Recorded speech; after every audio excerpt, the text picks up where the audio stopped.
My name is Merville Myers, your self-styled blogger from Almagrove. I am a storyteller. I am the author. I am here putting my story together because it's time for me to use my voice for those people. And I'm thinking of my mother who did not have the communication skills to let her story be told. I am doing this on behalf of all the people who have been made voiceless, vulnerable victim of a system that can take in people to come and build the mother country. And as my grandmother, Elsie Adina Sanders Chambers would say, turn out to be like the cow that gives a pail of milk and then turn around and use the foot and kick it over. My story began at King's College Hospital, NHS Foundation Trust, where I worked from 2003 to 2008, when I had the first nervous breakdown after the death of my brother, Walford Byron Alberni Nemhard. Age 56, my brother was gone. He got a diagnosis of 3 to 6 months, and by 3 months, my brother was gone. During his transition, I learned so much about my family in terms of disabilities, in terms of poverty, in terms of the generation, the proud people from which I came.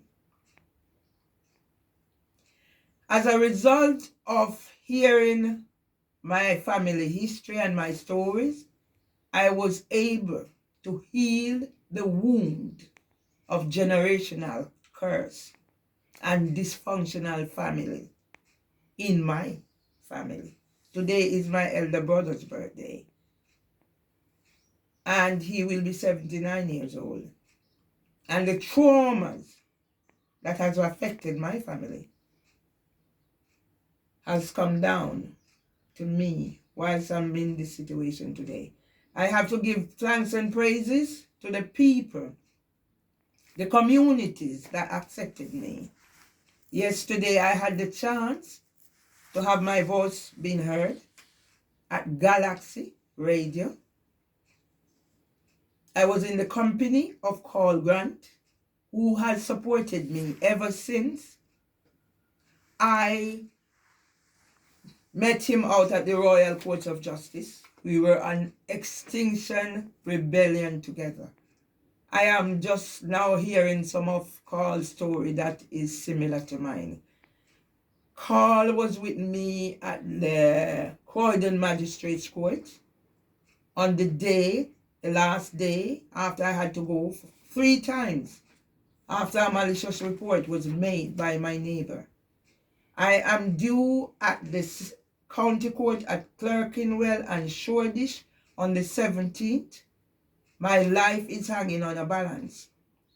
I can be imprisoned, I can be evicted, and the rest of it is history, like what they are doing to women and victims with their medication.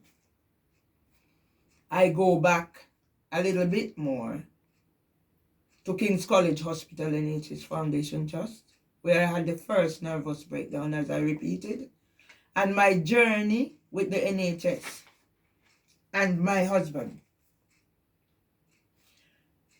My husband was neglected, age 101 years old. I was assaulted in my own home by my stepson. Hence, my husband had to go back into hospital. He was on Byron ward. Connect up the dots.